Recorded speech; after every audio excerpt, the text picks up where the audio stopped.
So welcome to the SuperSCADA training video. This is all to do with blending and batching basics. It's the third one.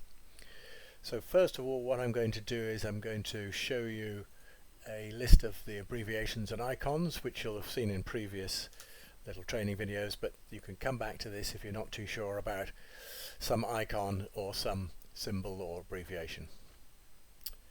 So what I've got is our test plant here, which is running under simulation. So it consists of a number of raw material bins, into a weigher, up an elevator to a mixer. There are a couple of liquids metered in, and then down to one destination, which is a single packing bin in this case.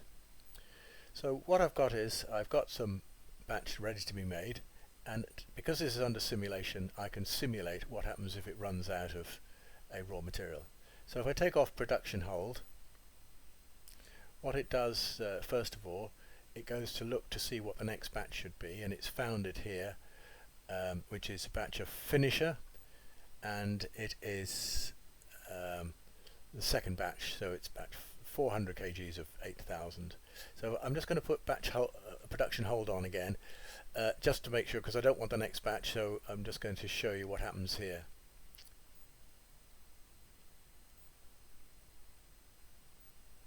So first of all, it's fed from the barley. Now it's gone slightly overweight here. If I just move this slightly this way.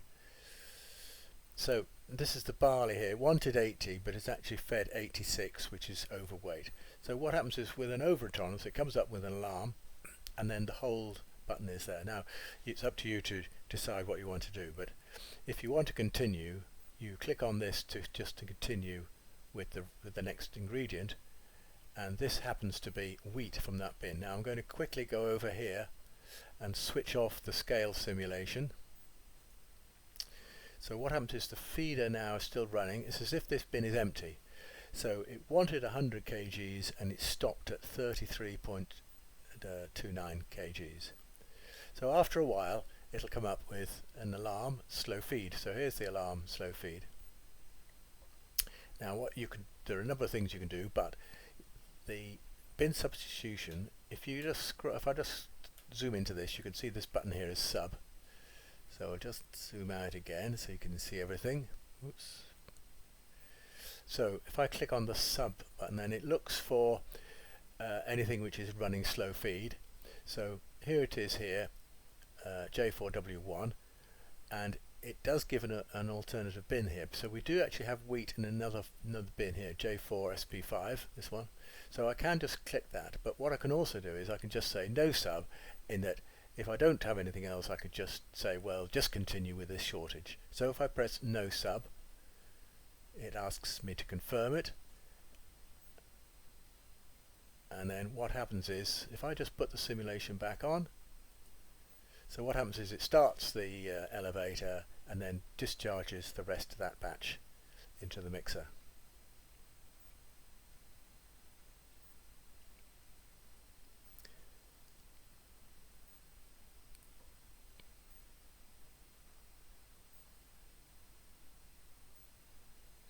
So away it goes down to there. Now what I can do is it's about to ask for some molasses. You see it's requiring 20 kilos. It's just waiting for the dry mix time to count down first. So what happens is this is the hold button here. So when it starts off, I can press the hold button, and when you press the hold button, it actually just stops the pump and it just stops the feeder where it is. Now what I've got is I've got a batch here.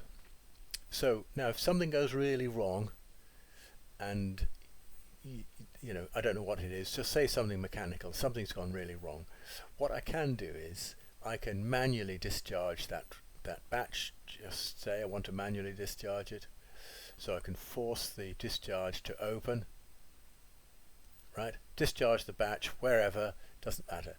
But what I've got here is I've got an override. So just say that batch is gone.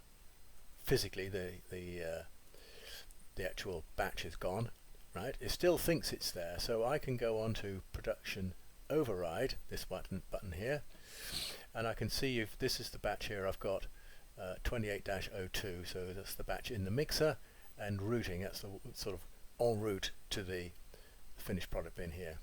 And what I can do is I can click on reset this location to confirm, and reset it in this location, so that means wherever that batch is, and then when I release batch override, that batch is just gone, and then it'll just continue with the next batch.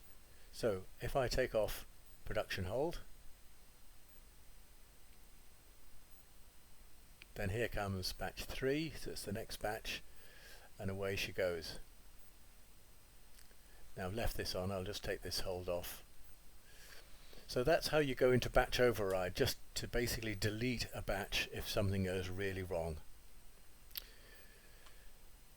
So the next thing I'll just show you is a little bit more on batch override. So I'm just waiting, so it's barley at the moment, it's just, oh, it's gone over tolerance, so I'll just release the hold to let it go again. Now it's about to start the wheat, and if I go up here and just switch off the simulation, so in a moment it'll go to the slow feed.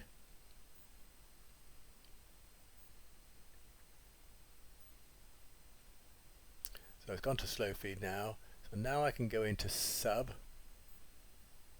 requesting subs, and if I want to feed the rest of this from another feeder, it's found the same material, wheat, in this feeder here, so I can say click, select the sub, confirm it, and now what it'll do is it'll discharge this and then feed the rest of the material from this bin here, SP5. So thank you very much for your interest, and there'll be more to come in a short while.